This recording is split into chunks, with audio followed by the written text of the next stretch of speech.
दोस्तों, एक बुक लिखी है पीबी कोल्लेरी जी ने। ये बुक है जिसमें कि कुमाऊं और गढ़वाल की लेपर्ड की शॉर्ट स्टोरीज का कलेक्शन है।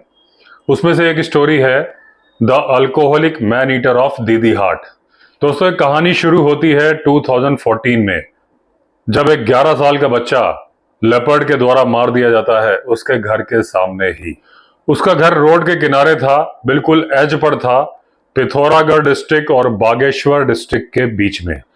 थोड़ी देर में उसकी बॉडी मिल गई गांव वालों को। जब अटैक हुआ उससे कुछ बहुत ज्यादा देर नहीं हुई थी। घर के पास में ही एक मिट्टी का रास्ता था, कच्चा रास्ता, उस पर बॉडी मिली। फॉरेस्ट वालों को खबर दी गई और वो आए, वहां पहुंचे और गांव वालों ने उनको पूरा घटनाक्रम बताया। रात के 8 बजे की बात है। बच्चा घर के बाहर निकला, अपने चाचा के यहाँ जाना चाहता था, जो कि केवल 100 मीटर की दूरी पर रहते थे। उस बच्चे के हाथ में उसके दादाजी का फोन था। उस बच्चे ने आधा डिस्टेंस कवर कर लिया था। तब उसको लगा झाड़ी से कोई बिल्ली बोली है। उसने टॉर्च मारी और पास देखने के लिए चला गया कि बिल्ली यहां पर क्या कर रही है। उसने वहां से चिल्लाया भी कि दादाजी देखो बिल्ली। तभी बहुत जोर से झाड़ियां हिलने की आवाज आई, फिर गुर्राने की आवाज आई, फिर बच्चे के चिल्लाने की आवाज आई, क्योंकि वो लेपर्ड था, बिल्ली नहीं, और उसने अटैक कर दिया था उस बच्चे पर। अगले दिन सुबह फॉरेस्ट वालों ने लखपत सिंह रावत जी को फोन किया। फॉरेस्ट वालों ने फौरन परमिट जारी कर दिए लेपर्ड को मारने के लिए। अब जब रावत जी ने इन्वेस्टिगेशन किया तो पाया कि एक फीमेल लेपर्ड के पैरों के निशान है, वहां पर 2 कब्स के भी पैरों के निशान है। यानी कि जो बच्चे ने बिल्ली की आवाज सुनी थी वो लेपर्ड की आवाज नहीं थी, उसके बच्चे की आवाज थी। बच्चे अपनी मां को पुकार रहे थे और मां जो थोड़ी दूर पर चली गई थी, उसे लगा कि ये बच्चा जो टॉर्च जला के झाड़ियों की तरफ आ रहा है उसके बच्चों के लिए खतरा है। अब लखपत जी ने देखा कि गुस्से में लेपर्ड ने, फीमेल लेपर्ड ने बच्चे को मार तो दिया था लेकिन उसे खाया नहीं था या बॉडी को और कोई नुकसान नहीं पहुंचाया था। तो लखपत सिंह रावत जी ने अपनी रिपोर्ट फॉरेस्ट वालों को सौंप दी कि यह मैन ईटर नहीं है, एक फीमेल थी जो बच्चों के साथ थी। उसे लगा कि यह बच्चा आगे बढ़ रहा है, उसके बच्चों को नुकसान पहुंचाने के लिए, तो आत्मरक्षा में उसने हमला कर दिया और बच्चे को मार दिया। दुर्भाग्यपूर्ण है, लेकिन यह मैन ईटर नहीं है, इसे नहीं मारा जाना चाहिए। लखपत जी ने फॉरेस्ट वालों से रिक्वेस्ट करी कि जो किल परमिट जारी किए गए हैं इस फीमेल लेपर्ड के लिए वो वापस ले लिए जाए, क्योंकि इसने वही किया जो एक मां करती। लखपत जी ने ग्राम सभा को भी समझाया मैटर कि ये क्या मैटर था, ये मैन ईटर नहीं है, बच्चे थे इसलिए मार दिया। गांव वाले भी समझ गए। परमिट विड्रॉ कर लिया गया और लखपत सिंह रावत जी ने एक बार फिर इनोसेंट लेपर्ड की जान बचा ली और उसके बच्चों की भी। यह मैटर यहीं पर क्लोज हो गया। अब करीब करीब इसी समय पर यह जगह जहां पर अटैक हुई थी, इससे कोई बहुत ज्यादा दूरी नहीं थी, एक जगह है दीदी हाट, पिथौरागढ़ जिले में। वहां पर मैन ईटर अटैक शुरू हो गए। अब फॉरेस्ट वालों ने फिर से लखपत सिंह रावत जी को बुलाया कि कहीं ये वही लेपर्ड तो नहीं है, फीमेल लेपर्ड, जिसने उस बच्चे को मारा था, क्योंकि दीदी हाट कोई ज्यादा दूरी पर नहीं था। जब मिस्टर रावत दीदी हाट पहुंचे तो उन्हें बताया गया एक फौजी पर लेपर्ड ने अटैक किया है और वो बच गए। 2 अगस्त 2014 की बात है। फौजी एक कैंटीन में दारू पीने गए थे, वहां से लौट रहे थे, ऊंची आवाज में गाना गा रहे थे। उनका पीछा कर रहा था एक लेपर्ड। फौजी को नहीं मालूम था कि वो लेपर्ड के निशाने पर है। वो मस्त चाल में दारू के नशे में गाना गाते हुए घर आ रहे थे। जब वो अपने घर के अहाते में आ गए तो उनकी पत्नी, जो कि वहां पर धान कूट रही थी, धान कूटने के लिए दोस्तों राइस स्टैम्पर यूज किया जाता है, जो कि करीब 5 फुट लंबा होता है। थिकनेस उसकी करीब करीब 2 इंच की होती है। 3 किलो के आसपास उसका वजन होता है। इसके आगे और पीछे के दोनों सिरों पर मेटल लगी होती है, ताकि जब उसको कूटा जाए तो लकड़ी खराब ना हो या फैले नहीं। अब जब फौजी खुशी के साथ गाना गाते हुए पहुंचा, लेपर्ड जो उसका पीछा कर रहा था उसने सोचा यही आखिरी मौका है हमला करने के लिए, क्योंकि अब तो ये फौजी घर के अंदर चला जाएगा। लेपर्ड जोर से गुर्राया और उसके बाद जब उसने हमला किया तो कुछ इस तरह का घटनाक्रम हुआ। अब लेपर्ड जैसे ही कूदा तो फौजी की पीठ पर उसने हमला किया और उसके वेट की वजह से फौजी मुंह के बल जमीन पर गिर गया। उसकी वाइफ ने जब देखा तो उसने वो राइस स्टैम्पर उठाया और जोर से चिल्लाते हुए लेपर्ड की तरफ भागी। लेपर्ड जो अभी भी उसके हस्बैंड की पीठ पर था और नाखून गड़ाए हुए थे, वो देख के गुर्राया। लेकिन फौजी की वाइफ जो कि गुस्से में और एड्रेनल रश में थी, यानी कि एड्रेनल हार्मोन निकल गया था, फ्लाइट और फाइट हार्मोन, और इस कंडीशन में वो फ्लाइट हार्मोन नहीं था, फाइट हार्मोन था। उस महिला ने तरीके से बजा दिए 3-4 राइस स्टैम्पर और उसमें से एक या 2 सिर पे या किसी वाइटल पार्ट पे लग गए। लेपर्ड दर्द से कराहता हुआ गुर्राता हुआ कूद के भागा और सड़क में भागते हुए जंगल में गायब हो गया। अब इस वक्त फौजी बेहोश था, लेकिन महिला के चिल्लाने की आवाज सुन के पड़ोसी बाहर आ गए थे। खून बहुत बह चुका था। सारे लोग मिलके लोकल हॉस्पिटल ले गए जहां उसका इलाज चला। फॉरेस्ट वाले आए, केस दर्ज किया, फिर उन्होंने बुलाया लखपत सिंह रावत जी को। लखपत सिंह रावत जी आए और देखने गए मोडस ऑपरेंडी, यानी कि लेपर्ड के हमला करने का तरीका क्या था। अब लखपत सिंह रावत जी ने आसपास के और हमलों का भी रिकॉर्ड बनाया था और जब पैरों के निशान देखे तो मालूम चला कि यह फीमेल लेपर्ड नहीं है, मेल लेपर्ड है और बहुत बड़ा लेपर्ड है। इसने बहुत सारे लोगों पर हमला किया था, लेकिन कभी किसी बच्चे या बूढ़े पर हमला नहीं किया था। और जितने भी लोगों पर इसने हमला किया था, सबने ड्रिंक किया हुआ था, यानी दारू पी हुई थी। 23 जनवरी 2012 की एक घटना है। एक आदमी ने बहुत ज्यादा दारू पी ली थी। वो सड़क पर जा रहा था। अगले दिन सुबह लोगों को काफी सारा खून मिला सड़क पर, और जब तहकीकात की, थोड़ी दूर पर नीचे ही आधी खाई हुई बॉडी मिल गई। अब जो आदमी मरा था वो बहुत ज्यादा पीता था, लोगों को गाली बकता था, परेशान करता था। उसकी कोई फैमिली भी नहीं थी, किसी को इन्फॉर्म करने के लिए किसी के पास नंबर ही नहीं था, तो लोगों ने बहुत ज्यादा ध्यान नहीं दिया। सेकंड विक्टिम जो था वो भी कच्ची दारू पी के सड़क पर घूम रहा था। लेपर्ड ने उसे भी मार दिया। अगले 2-2.5 साल में उस लेपर्ड ने 16 लोगों को शिकार बनाया और उनमें से केवल एक बचा अपना किस्सा सुनाने के लिए, और वो था फौजी। अब इस इलाके में एक कहावत चलती है, सूरज अस्त पहाड़ी मस्त। इसका मतलब है कि दिन भर पहाड़ी काम कर रहा है, लेकिन जैसे ही सूरज डूबा पहाड़ी ने दारू पी ली। ये कहावत हर पहाड़ी पे लागू नहीं होती, एक कॉमन सेइंग है। अलग अलग जगह पे अलग अलग कहावत बोली जाती है। यहाँ पर राइटर ने लिखा है सूरज अस्त पहाड़ी मस्त, कहीं बोलते हैं सूरज अस्त गढ़वाल मस्त, कहीं बोलते हैं सूरज अस्त कुमाऊं मस्त। अलग अलग जगह पे मजाक में लोग ये कहावत बोलते हैं। इसका ये मतलब नहीं है कि हर पहाड़ी दारू पीता है, हर मैदानी भी दारू नहीं पीता। इस बात का पहाड़ी और मैदानी से कोई लेना देना नहीं है, सिर्फ क्योंकि राइटर ने लिखा है तो मैंने बोल दिया। दारू हर जगह लोग पीते हैं, चाहे वो मैदान हो चाहे पहाड़ हो, हर जगह पीते। तो ये लेपर्ड उन्हीं लोगों को मार रहा था जिन्होंने ड्रिंक किया हुआ था। तो जब लेपर्ड ने 16 हमले किए और उसमें से 15 लोग मार दिए गए, सबने शराब पी हुई थी।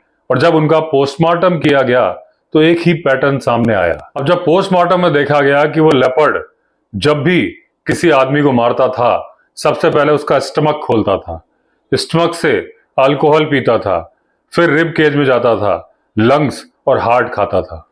बाकी की पूरी बॉडी अनटच रहती थी, जहां बहुत सारा मीट भी होता था उसको नहीं खाता था। फॉरेस्ट वाले भी चौंक गए थे कि ये लेपर्ड आदमी को खाने के लिए नहीं मारता है, उसके पेट की अल्कोहल पीने के लिए उसको मारता है, यानी लेपर्ड खुद शराबी है। इस लेपर्ड के पास में इतनी समझ थी कि किस इंसान ने शराब पी हुई है और किसने नहीं पी है। अब जब और इन्वेस्टिगेशन किया गया तो मालूम चला कि वो शराब के ठेके के पास छिपकर इंतजार करता था, और जब झूमता हुआ आदमी जाता था तो उसका पीछा करता था और आगे जाके उसे मार देता था। अगर लोग ग्रुप में निकलते थे तो वो तब तक पीछा करता था जब तक ग्रुप का आदमी अकेले ना चल पड़े, और उस अकेले आदमी को मारता था। दोस्तों, इसी से मिलता जुलता एक किस्सा था जो कि लैंसडाउन का है। ये राइटर नहीं बता रहे, मैं बता रहा हूं आपको।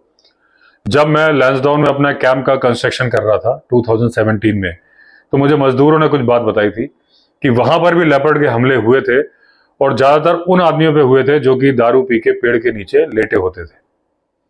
तो उस वक्त तो यह बात समझ में आई थी कि लेटा हुआ आदमी विरोध नहीं कर सकता, आसानी से मारा जा सकता है, इसलिए लेपर्ड दारू पीने वालों को मार रहा था। वही किस्सा यहां पर भी हो सकता था कि लेपर्ड ने बुक्स तो नहीं पढ़ी कि उसे मालूम है कि जो आदमी ड्रिंक करता है उसके रिफ्लेक्स एक्शंस स्लो हो जाते हैं, लेकिन बॉडी लैंग्वेज से उसे मालूम चल जाता था कि जो ड्रिंक किया हुआ आदमी है विरोध नहीं कर पाएगा। और एक या दो आदमी को उसने मारा तो उसको समझ में भी आ गया कि यह बात सच है। शुरू में क्या हुआ कि जो लोग मारे गए वो सारे के सारे शराबी थे, जरूरत से ज्यादा शराबी थे, और गांव वाले उनसे परेशान ही थे। तो जब वो मरे तो किसी को बहुत ज्यादा तकलीफ नहीं हुई और बहुत ज्यादा शोर शराबा नहीं मचाया गया। यही वजह थी कि 2.5 साल बीत गए और लेपर्ड वारदात करता रहा। अब एक घटना ऐसी हुई कि एक आदमी जो अपनी बीवी को बहुत मारता था, उसकी बीवी पैसे कमाती थी, वो छीन के शराब पीने चला जाता था। वो कभी नहीं सोचता था कि ये पैसे उसके बच्चों की फीस, यूनिफॉर्म के काम आएंगे। जब लेपर्ड ने उसको मार दिया तो गांव में फुसफुसाहट शुरू हो गई कि ये लेपर्ड तो सोशल सर्विस कर रहा है, बुरे लोगों को मार रहा है। लेकिन जब फौजी पर अटैक हुआ तब लोग जागे, क्योंकि फौजी अच्छा आदमी था, फैमिली मैन था, उसको लोग पसंद करते थे। तब यह तय हुआ कि इस लेपर्ड को खत्म करना जरूरी है। तब शिकारी अपॉइंट किए गए लखपत सिंह रावत जी और फेमस हंटर जॉय हुकील। इन दोनों शिकारियों के दोस्तों मेरे चैनल पे इंटरव्यू है। जॉय हुकील जी जब इंतजार कर रहे थे, लेपर्ड आया, अंधेरा था, शॉट थोड़ा मिस हो गया, लेपर्ड भाग गया। 2 शिकारी और आए, उनके भी शॉट थोड़ा सा मिस हो गए। अब शिकारियों ने रियलाइज किया कि यह लेपर्ड बहुत ज्यादा चालाक हो गया है, क्योंकि 3 बार इस पर हमले हो चुके हैं, ये बच चुका है। तो अब यह पूरी रेकी करता है, तब आता है, शिकार के चारों तरफ देख लेता है, कहीं कोई शिकारी तो नहीं, कोई ऐसी चीज तो नहीं जो वहां नहीं होनी चाहिए थी, तब आता है। तब लखपत सिंह रावत जी ने डिसाइड किया कि वो पेड़ पर मचान बनाकर बैठेंगे, और थोड़ा नजदीक नहीं, दूर बैठेंगे, करीब 300 गज की दूरी पर, लेकिन उतनी दूरी पर जो उनकी .315 राइफल है टेलीस्कोप के साथ, उसकी रेंज में हो। दोस्तों, मैंने अपने इंटरव्यू में वो राइफल भी दिखाई है, वो टेलीस्कोप भी दिखाया है। अगर आपने वो इंटरव्यू नहीं देखा है तो आप मेरे चैनल पे लखपत सिंह रावत जी का इंटरव्यू देखें, उनकी गन भी देख पाएंगे। जॉय हुकील जी के इंटरव्यू में उनकी गन भी देख पाएंगे, जो कि करीब 110 साल पुरानी गन है जॉय हुकील जी की। आखिरी शिकार हुआ 30 सितंबर 2014 को। एक शादी चल रही थी और जो बर्तन मांजने वाला था उसने शादी में बहुत दारू पी ली थी। जब उसने सारे बर्तन मांज दिए तो रात के 1 बजे वो सबको गुड बाय बोल के अपने घर की तरफ चल पड़ा, जो कि था 3 किलोमीटर दूर। लेकिन वो कभी अपने घर नहीं पहुंच पाया। रास्ते में उसके रिमेन्स मिले एक पगडंडी पर, मगरौली के पास में। 2 दिन बाद लखपत सिंह रावत जी ने वो एरिया विजिट किया, रेकी की, और उसके बाद डिसाइड किया कि यहां पर एक भैंस का पाड़ा बांधा जाए। वहीं पास में घोर पाटा का रेस्ट हाउस था। लखपत सिंह रावत जी वहीं रुक गए। दूसरे दिन खबर आई कि पाड़े को मार दिया गया है और बहुत ही थोड़ा सा खाया है, मारा लेपर्ड ने। लखपत सिंह जी जब वहां पहुंचे तो देखा कि जो पग मार्क थे वो मैन ईटर के ही थे। पास में देखा तो 2 पेड़ थे जिन पर मचान बनाया जा सकता था 50 गज की दूरी पर, लेकिन उसके बगल में कुछ और लकड़ियां और लगानी पड़ती। तो गांव वालों को उन्होंने बोला और 2 पेड़ उखाड़े उनको लाके, ताकि उसकी पत्तियां और पेड़ सब पहले जैसा ही रहे, साथ में जोड़कर बना दिया मचान। जमीन में गड्ढा खोदा गया और वो उखाड़े हुए पेड़ गाड़ दिए गए। तो अब ऐसा लग रहा था 4 नेचुरल पेड़ लगे हैं और उनके बीच में कैमोफ्लेज मचान बना दिया गया। ऊंचाई रखी गई 15 फीट। 4 अक्टूबर 2014 को लखपत सिंह रावत जी मचान पर चढ़ गए एक हेल्पर के साथ, जिसके हाथ में थी सर्च लाइट। प्लान यह था कि जैसे ही लेपर्ड की आहट आएगी, हेल्पर सर्च लाइट मारेगा, लखपत सिंह जी निशाना मार के गोली मार देंगे।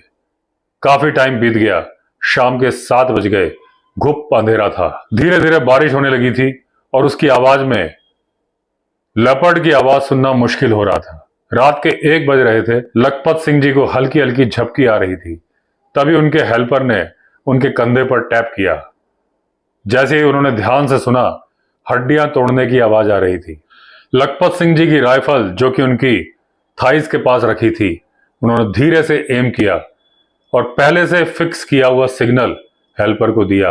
हेल्पर ने इमीडिएटली सर्च लाइट ऑन की। लखपत सिंह जी ने उस डायरेक्शन में निशाना पहले ही लगा लिया था।